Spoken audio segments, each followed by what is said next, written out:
Itong Biyernes, muling nagulantang ang mundo nang sinalakay ng daan-daang mga fighter jets ng Israel ang malaking bahagi ng Iran sa isang mapangahas na pag-atake. Maliban sa mga nuclear scientists, ang malaking paglusob na ito ay kumitil din sa buhay ng ilang mga matataas na lider militar ng Islamic Republic. Mabilis naman na gumanti ang Iran sa pamamagitan ng mahigit 100 na mga drones papuntang Israel. Ito na ba ang pinangangambahang pagsiklab ng malaking kaguluhan sa Middle East na lalawak sa isang pandaigdigang digmaan? Paano kaya gaganti ang Iran gayong marami sa mga nalagas ay mga matataas na pinuno ng kanyang militar? Yan ang ating tatalakayin sa video na ito. Ayon sa ulat ng CNN, mahigit 200 na mga US-made na fighter jets ng Israeli Air Force ang lumusog at tumarget sa mga military at nuclear sites sa Iran. Kabilang sa mga binomba ay ang Shahid Ahmad Russian Nuclear Facility sa siyudad ng Natanz, lalawigan ng Isfahan, at sa mga nuclear site ng Kondam at Karamabad. Tinarget din ang mga military at residential site sa mismong Tehran ng mga eroplano ng IAF na posibleng kinabibilangan ng F-35, F-15 at F-16. Ayon sa Israeli Defense Force, nagsimula ang tinatawag na Operation Rising Lion Biyernes ng madaling araw. 5 bugso ng pag-atake ang isinagawa ng di bababa sa 200 na mga eroplano pagka alas 6:30 ng umaga at mahigit 330 na mga bomba ang ibinagsak. Ang 200 na mga eroplanong ito ay 60% ng combat-ready na mga eroplano ng Jewish state. Pinakamoderno at high-tech sa mga warplanes ng Israel ay ang F-35 Adil, isang 5th generation stealth jet fighter ng US company na Lockheed Martin na kilala sa Amerika bilang Lightning II. Ang 45 na mga Adir ng AEF ay nakabase sa Nevatim Air Base, isa sa mga Air Force Base na nagkalat sa Negev Desert malapit sa Sinai.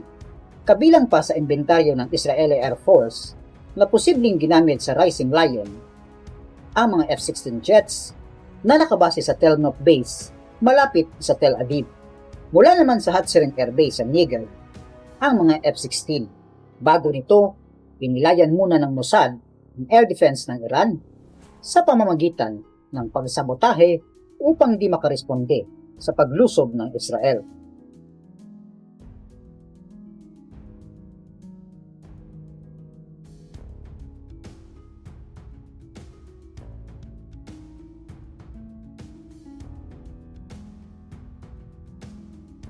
Bukod sa mga fighter jets, posibleng may ginamit din ng mga aerial tanker dahil sa distansya ng Israel at Iran na di bababa sa 1,900 kilometers. Agad nagdeklara ng state of emergency ang Israel dahil sa posibilidad na gaganti ang Iran. Pinaghanda rin ng Jewish state ang libu-libo nito mga reserbang sundalo para sa anumang pangangailangan. Di nga nagtagal, nagpalupad ng mahigit 100 na mga Shahid kamikaze drones ang Iran papunta sa Israel. Pero karamihan sa mga ito ay pinabagsak ng Jordanian Royal Air Force nang pumasok sa airspace ng bansa at ng Saudi Air Force. Tinarget din ng mga eroplano ng IDF ang mahigit 100 ng anti-air defense facility na nagkalat sa kanlurang Iran. Ang muling pagsiklab ng kaguluhan sa Israel at Iran ay sa kabila ng mga positibong hakbang upang maibsan ang tensyon sa gitnang silangan. Una nang ipinagyabang ni US President Donald Trump na umuusad sa positibong direksyon ang usapin tungkol sa nuclear program ng Iran sa kabila ng mga agam-agam ng Israel at ng mga bansang kanluranin. Pero biglang nagbago ang lahat nang magbanta ang Iran na paspasan ang nuclear program ito nang i-anunsyo ng International Atomic Energy Agency na nilalabag ng Tehran ang kasunduan ukol sa nuclear enrichment. Para sa Israel, ang kanilang pag-atake ay isang preemptive strike o unang bigwas upang pigilan ang Iran na ituloy ang balak nito na makagawa ng mga bombang nukleyar.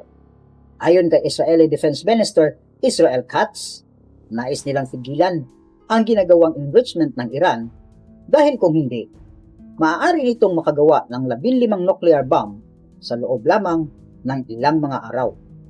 For years, the Iranian regime has called for the destruction of the state of Israel, planning and advancing concrete military plans to do so. Over the past few months, intelligence has shown that Iran is closer than ever to obtaining a nuclear weapon. This morning, the IDF began preemptive and precise strikes targeting the Iranian nuclear program in order to prevent the Iranian regime's ability to build a nuclear bomb in the immediate time frame. Para kay Israeli Prime Minister Benjamin Netanyahu, ang operasyong ito ay upang pigilan ang Iran sa masamang balak nito laban sa Israel at sa mga kapitbansang Arabo tulad ng Saudi Arabia na karibal ng Iran sa Middle East.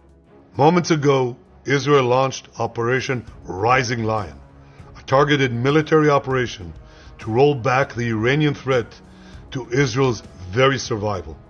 This operation will continue for as many days as it takes to remove this threat.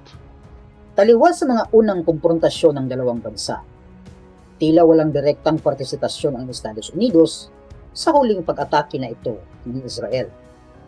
Ito'y sa kabila ng mga pagbabala nitong mga nakarang araw ni President Trump sa isang malaking kaguluhan sa pagitan ng Israel at Iran. Kasabay nito, pinauwi rin ni Trump ang mga Amerikano sa mga bansang malapit sa dalawang bansa o kaya'y pinayuhan na mag-ingat laban sa posibleng pag-atake sa mga American interest. There's a chance of massive conflict. We have a lot of American people in this area, and I said, we got to tell them to get out because something could happen soon. And I don't want to be the one that didn't give any warning and missiles are flying into their buildings. It's possible.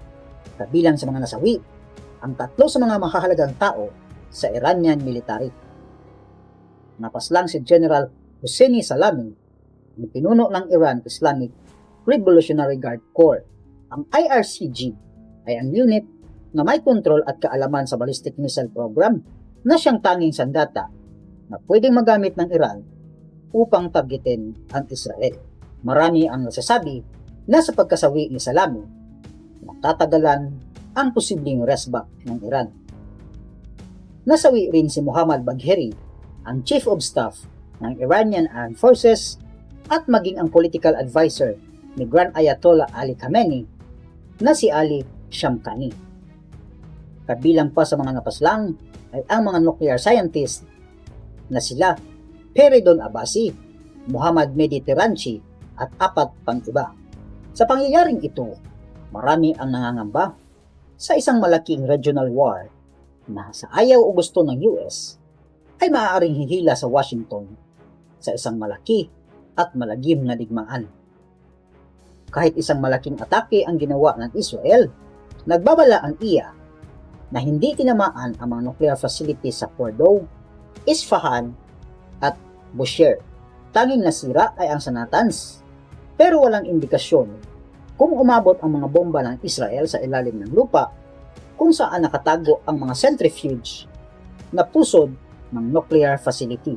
Ang pasilidad na ito na 150 kilometers mula sa Tehran ay ang pangunahing nuclear facility ng Iran. Meron itong libu-libong mga centrifuge pero nakakubli naman sa napakatibay na konkreto na di kaya ng anumang bomba ng Israel. Dahil sa pagtutil sa mga military leaders ng Iran, nahaharap ang Islamic Republic sa isang malaking krisis kung paano labanan at resbakan ang Jewish state.